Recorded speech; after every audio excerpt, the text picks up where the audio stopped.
So as a continuation, still working on our heat, we managed to work on the linear change.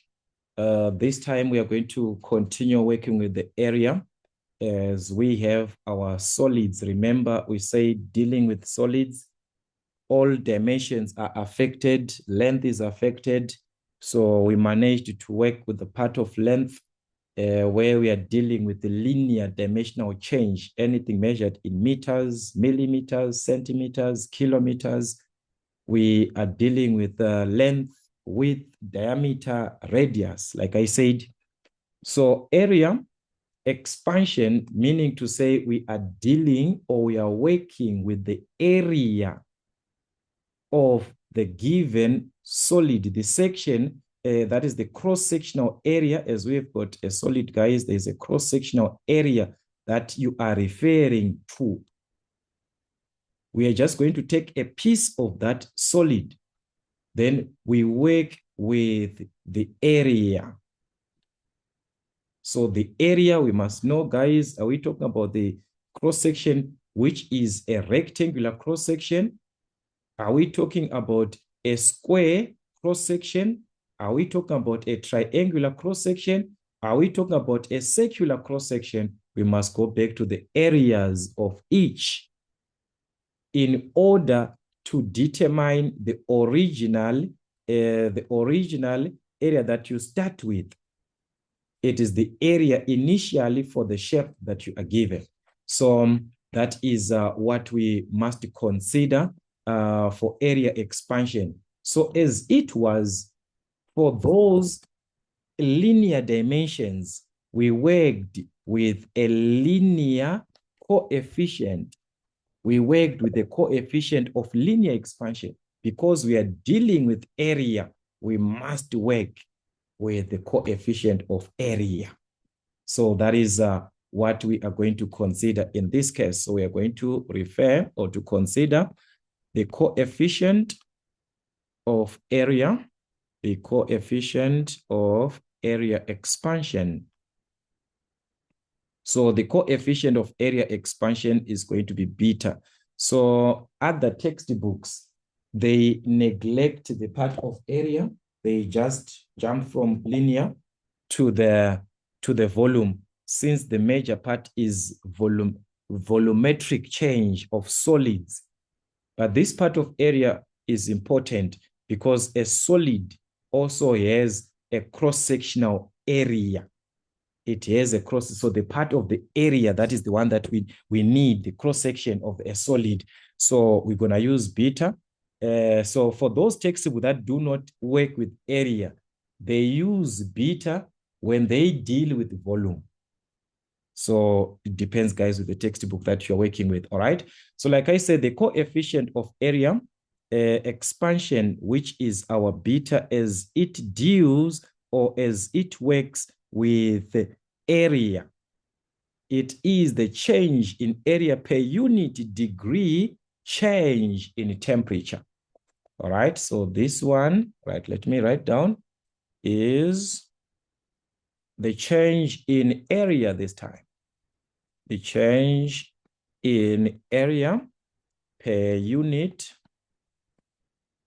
per degree change in temperature, per degree change in temperature. So this is the idea, which is our beta, all right, from our mathematics, the Greek letter beta. So guys, just like area, we saw that, just like length, I mean, we saw that there was original length occurring at T1. It is the same thing here. We're going to be referring to the original area, which is occurring at the initial temperature. Then the final area, which is going to occur at the final temperature. Then from these two, definitely we're going to need the change in area, which occurs when there is a change in temperature. Remember, per degree change in temperature. So how do we calculate that, the change? So it follows that the change in area, just like what we had when we're dealing with the length, this time we use beta, our area coefficient of expansion, which is beta, times the original area times the change in temperature.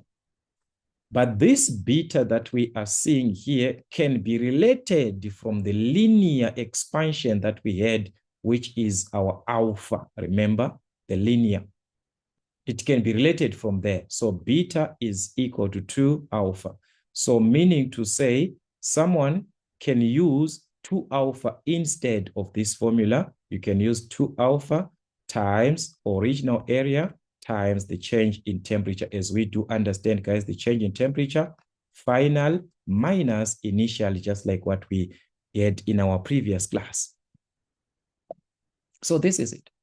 This is the change. And this change in area, as we can see, if we've got the final and the original from these two temperatures, we can simply find the difference from there. So it is final minus the original area. Again, the issue of units of area, guys, if it is square centimeters, use square centimeters, square meters, use square meters, depending with what you are working with for that particular question. And also, all right, so this is the change in what? The change in area. So we are talking about the change, the increase in area. Whenever there's a change, they can say the increase in, all right? Another part that you also need to understand as you are making or doing your revisions is the beta, all right? The beta there. We can make it the subject of the formula. So it therefore follows that beta is equal to dividing by this, both sides. So it is going to be the change in area over what?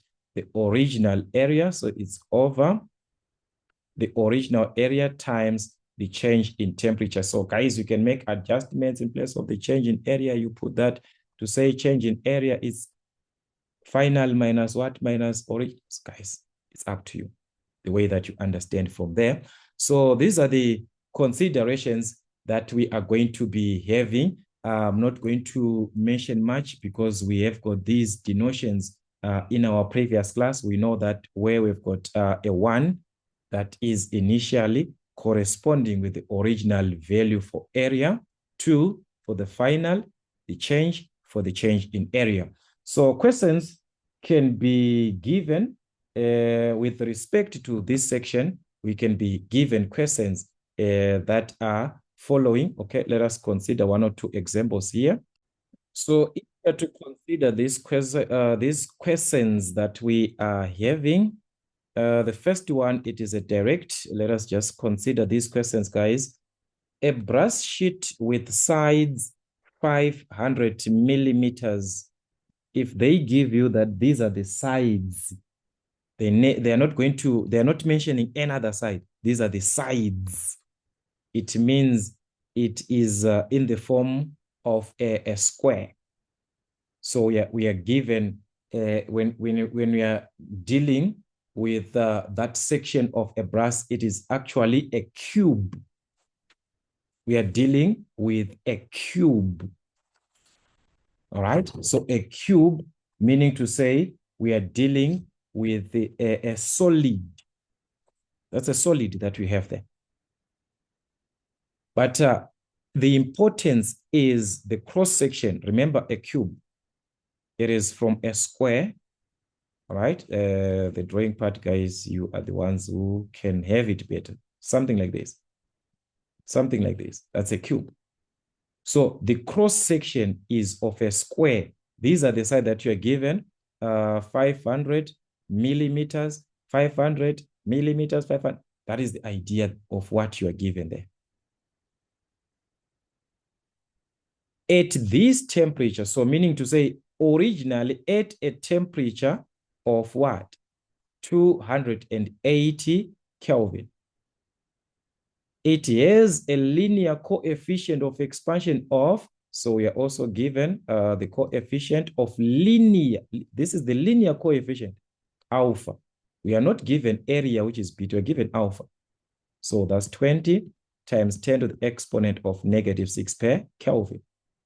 Calculate the increase in area. You now follow what is being given, area.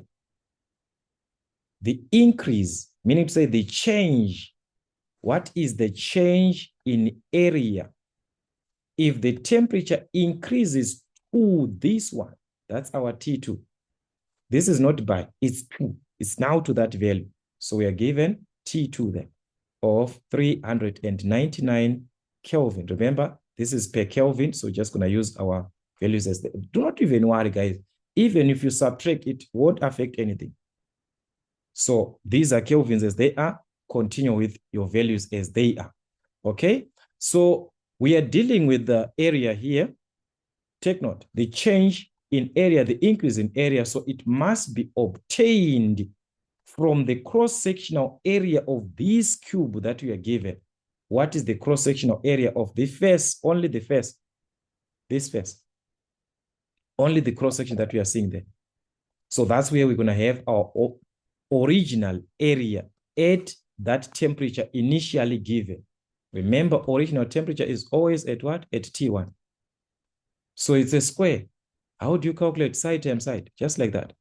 So we can have in meters, we can have whatever that you want, guys. In meters, 500 millimeters, remember, that's 500 times 10 to the exponent of what? Minus 3, which is simply 0.5, or you can write it like this. It's up to you. So that's 0.5 times 0.5. This is in meters. So definitely we are going to have our answer in square meters area. So that was going to give us 0.25 square meters area, square units. Once you are dealing with area, it means for you to obtain that change, the increase in area, we must work with what? With the beta, coefficient of area. So that's the idea, times the change in temperature. But are we having this? No, we are not given. They gave us the linear instead. So we know that this beta that we are seeing is same as what? 2 alpha. So we can have 2 alpha instead. So that is what we are going to have. So the change in area is going to be, we're going to use 2 alpha. That is 2 times our alpha, which is what? 20 times 10 to the exponent of negative 6, our linear, times the area, which is our original area that we calculated from the face of the solid that you're given, the cross-section of the face only, which is 0.25. Remember, this is under meters, square meters. So our answer will be also square meters, all right? Then the change in temperature, remember that's T2 minus T1. So T2 is what? 399, T1 we subtract. So that was it. 399 minus 280. So that's what you're going to have in this case. We are going to have the change in area, which is an increase. As we can see, the temperature increased from 280 to 399. It's an increase. So we're going to get a positive value, which indicates that we are dealing with what? An increase. So that was going to give us 0.00119 like this, square meters, or you can write as 1, 2, 3. You can have it as 1.19 times 10 to the exponent of minus 3 in square meters. Okay, the way that you understand on your final answer. Okay, so that was it on this one. Let's check another part. On the other question, we are given here that at this temperature, the dimensions of a square metal, it's a square metal, meaning to say what is on the cross-section is a square. That is how that question was supposed to be actually given as the previous one that we were told there. Here they just gave you like a side to say, this, a 500 millimeter brass, then you have to assume, okay, when it is a 500, it means the sides are the same. So which type of a solid that can be like that? So we go back to this, but they were supposed to actually specify like this. The dimensions of a square metal plate Yes, it's a solid. We're going to have a certain height to whatever that is going to, but the face, the section that we are working with, it's a square. So we are given, it is 300 by what? By 350 millimeters, all right? That's, sorry, 350 by 350, 350 millimeters by 350 millimeters. At this temperature that you're given, initially, this is happening at what? At T1, which is 295 Kelvin. Originally, at 400 Kelvin, the temperature has changed from where it was. Now it is this one. So they are saying at T2, the temperature is now 400. At this temperature, these dimensions, they are given as this time. These are the new dimensions for the square. We are now having a square which is measuring 351 millimeters by what? By 351 millimeters at this temperature. Calculate the coefficient of linear expansion of the metal. They want the coefficient of linear. But from what we see, from the square part, we know that we are dealing with what? Area here. This is area that we are dealing with. But they want us to calculate the coefficient of linear expansion. How is that possible? So this is it, guys.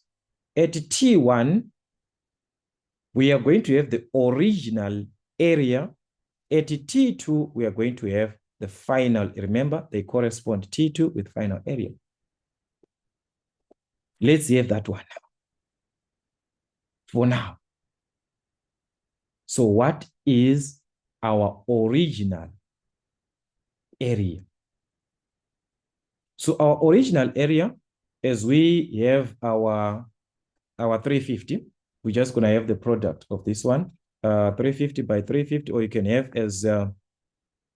as meters, all right? As meters, it will be 0.35. 0.35 in meters, 0.35 in meters. But there's some who want to use meters.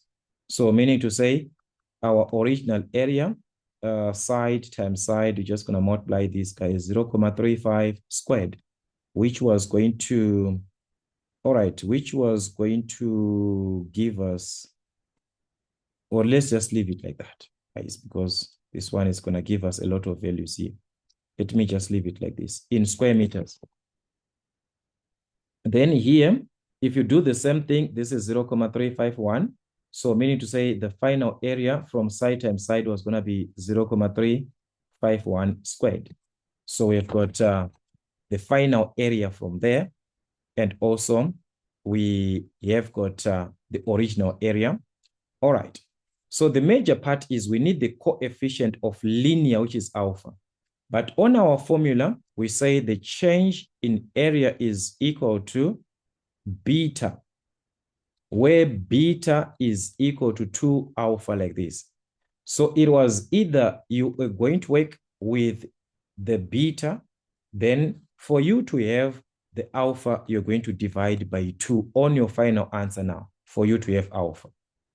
Or you can just use on your formula here, because beta is equal to 2 alpha. So instead of you using your formula with the beta, just substitute with what? With 2 alpha on your formula. So that's 2 times the linear that we want, times what? The original area times the change in temperature, where we understand the whole of this part here represents beta.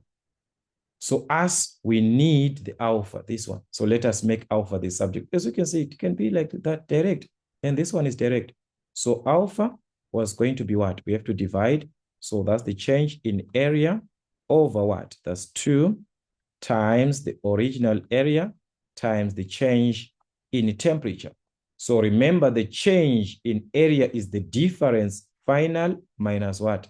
Original. So there, we are going to have the difference final minus original. So that is our final 0.351 squared minus, you can simplify this, guys, all right?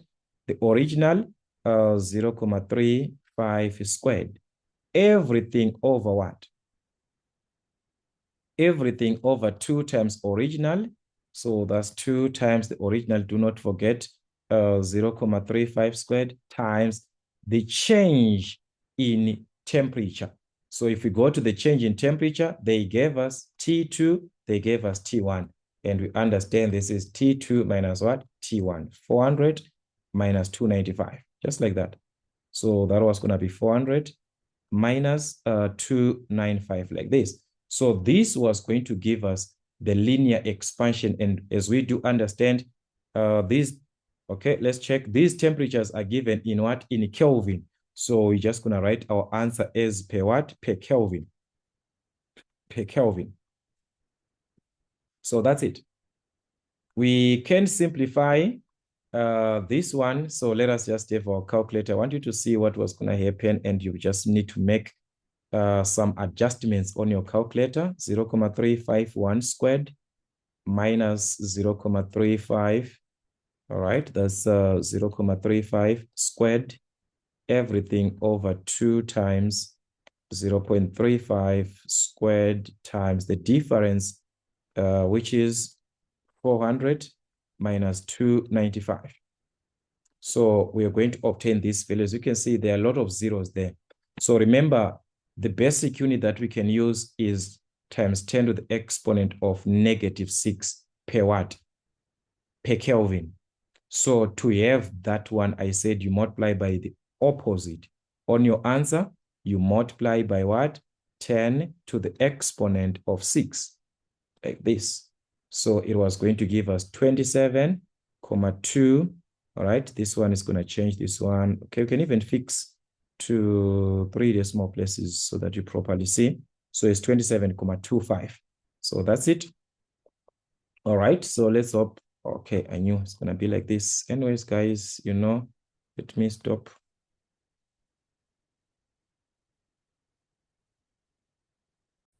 Okay, so guys, unfortunately, you saw what happened, just disturbed everything. So this is what you're going to have.